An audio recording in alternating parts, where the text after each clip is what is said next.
The most powerful companies in history did not become unbeatable by accident. In this video, I'll explain how 6 massive monopolies were built and how they maintained their dominance. You're going to be surprised. Enjoy the video. 6. Standard Oil. Its origins go all the way back to 1870. At the age of 30, John D. Rockefeller founded Standard Oil in Cleveland, Ohio. He had conducted an incredibly detailed analysis of the industry and understood every aspect of the market. Based on that knowledge, his first move was achieving maximum efficiency.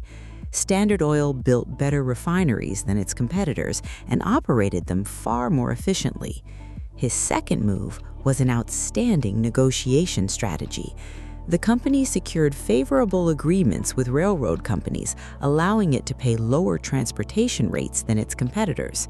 These smart decisions made Standard Oil so powerful that its rivals were left with only 2 choices: sell their business to Standard Oil at Rockefeller's price or go bankrupt.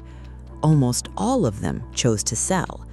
By 1904, Standard Oil controlled 91% of all refined oil in the United States and 85% of final sales. In 1902, journalist Ida Tarbell published a 19-part investigative series exposing Standard Oil's business practices in extraordinary detail. Here's an interesting fact. Tarbell's father had once been an independent oil producer who lost his business because of Rockefeller's methods. Her investigation created enormous public outrage. The backlash eventually reached the courts. On May 15, 1911, the U.S. Supreme Court ordered Standard Oil to be broken up into 34 separate companies. However, Rockefeller still owned roughly 25% of each of those successor companies. As those companies went public, their share prices doubled and even tripled. By 1913, Rockefeller's fortune had grown from $300 million to well over $900 million. This is where the truly fascinating part begins. Without intending to, the government had effectively tripled Rockefeller's wealth.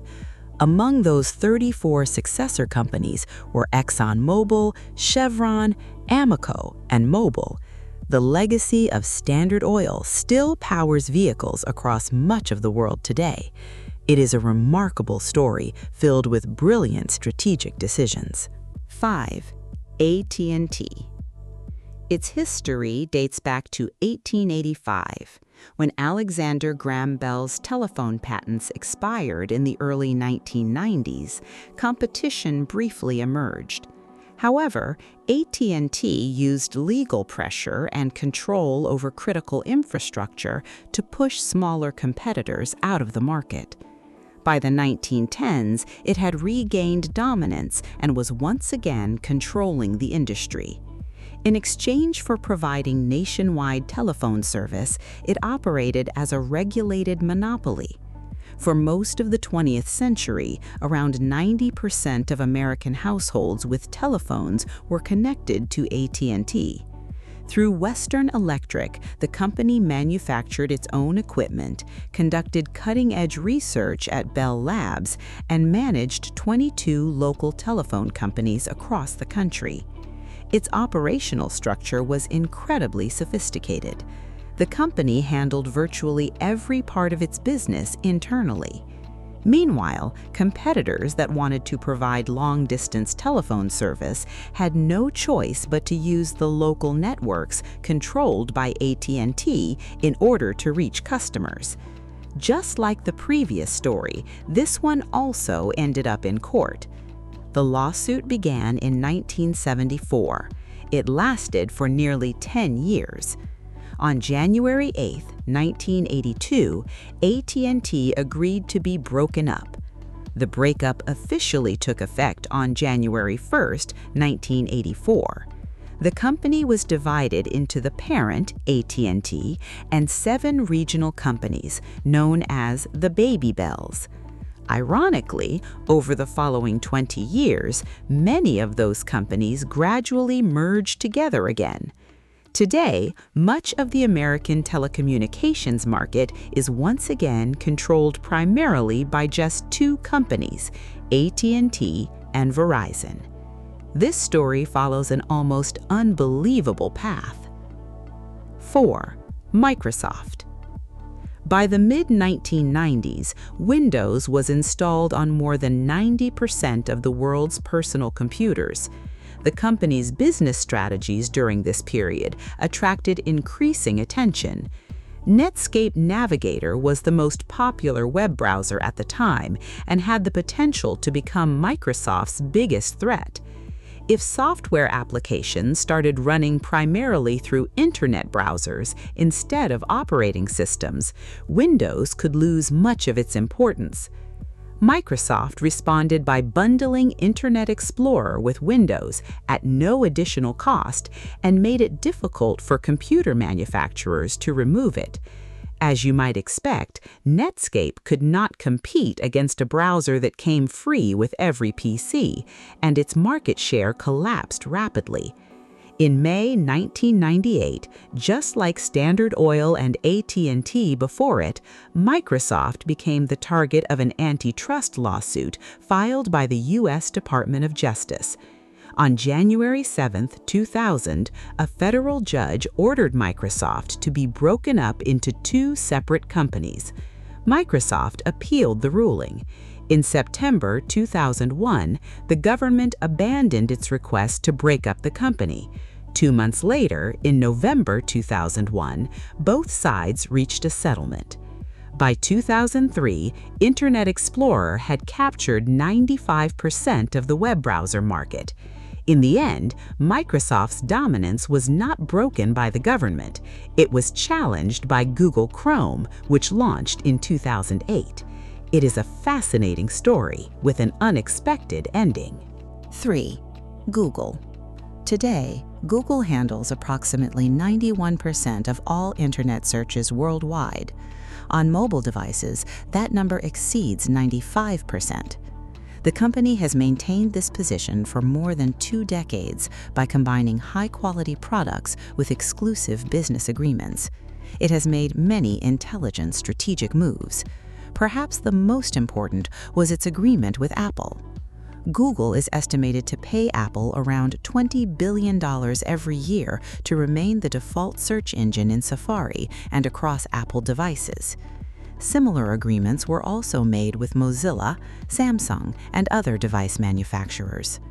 In October 2020, the U.S. Department of Justice, supported by attorneys general from more than 30 states, filed an antitrust lawsuit against Google.